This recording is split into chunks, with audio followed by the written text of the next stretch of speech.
As I was riding my bicycle home from work one day, I came across a drunk old homeless man that was also attempting to ride his bicycle, and it just kept crashing over and over again. So I decided I could either take him to lunch and let him sober up, or I could go to my apartment and not have to deal with drunk old men. I did take him to lunch, and in the course of our time together, I discovered that he was one of our nation's war heroes, a veteran from the Vietnam War. Because I lived on the Coast Guard base, or worked at the Coast Guard base, I had to pass a contingent of homeless people that hung out there all day long, a major portion of the homeless community out of Seattle. And so as a Christian, it wasn't long before I felt God calling me to minister to them in a very direct and personal manner. And to my self-righteous amazement, I discovered that homeless men aren't vagrants. They're just broken, hurting people that have been reduced to their current conditions, to unfortunate circumstances.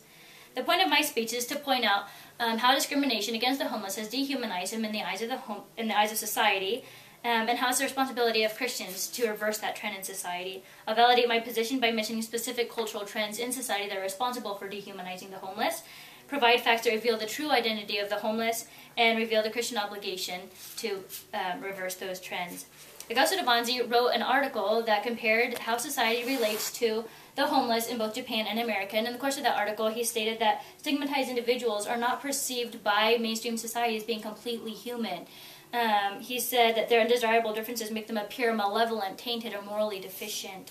The dehumanizing of the homeless in this manner has condoned cruel mistreatment of the homeless.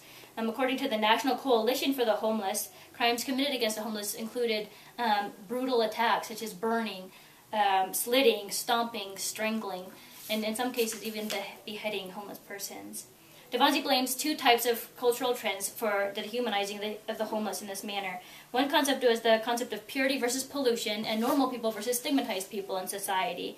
Davanzi defines society's view of a pollutive individual as someone who, due to their ambiguity and hence polluted or unclean nature, defies or tries to subvert cherished social classifications.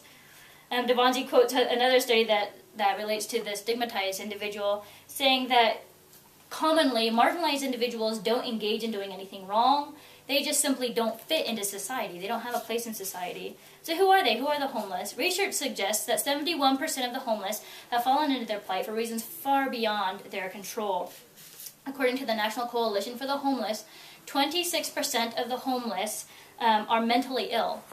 13% are physically disabled, 19% are victims of domestic violence, another 13% are veterans, and 2% are HIV positive. So we hate them. Society hates them because they don't have the mental capacity to care for themselves. We hate them because in fighting for our freedoms, they've suffered from the ravages of war, and because they've run from one abusive situation only to fall from one hell into another. So whose responsibility is it to reach out to these broken individuals? According to Jesus Christ, it's the Christian. In Matthew 5:14 and 16, he tells us, "You are the light of the world. Let your light so shine before men that they glorify your Father in heaven." Well, that's easy, good works. What kind of good works? Jesus clarifies that as well when he says in Matthew 25:40, he says, "I tell you the truth, whatsoever you do unto the least of these my brethren, you have done it unto me." According to the U.S. Religious Landscape Survey, 78% of Americans, when asked to state their religion, stated Christianity as their religion of choice.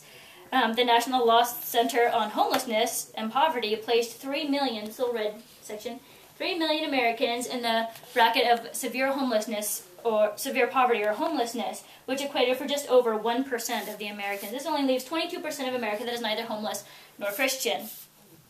So how do we reverse stigmas against the homeless in America? By seeing that Christians dominate society, we have to reduce that stigmatizing, that discrimination in our own hearts, in the hearts of Christian individuals. We will abolish stigmas against the homeless when Christians in America decide to love them instead of hating them. In closing, I would like to reiterate the deceptiveness of ill-established accusations that have caused unwarranted stigmas against the homeless. I would also like to remind my audience that the homeless are largely broken individuals that are suffering a heavy blow from unfortunate circumstances, and to show how easy it would be for Christian Americans to abolish the stigmas against the homeless in our nation. And I would challenge everybody that calls himself a Christian to live out their claim to Jesus Christ by ministering to at least one homeless person and tangibly communicating God's kindness and His love and His compassion for them. And by tangibly, I mean exactly what the word conveys. Physically take them to lunch, physically take them to a cup of coffee. If you run across them in your car, which happens all the time, great, but don't try to avoid physical contact. When you hand something out the window, let them touch your hand, look them in the eye, ask them for their name, give them your name, and offer to pray for them. In essence, see them as Christ sees them and love them. And that's the end of my speech. And this is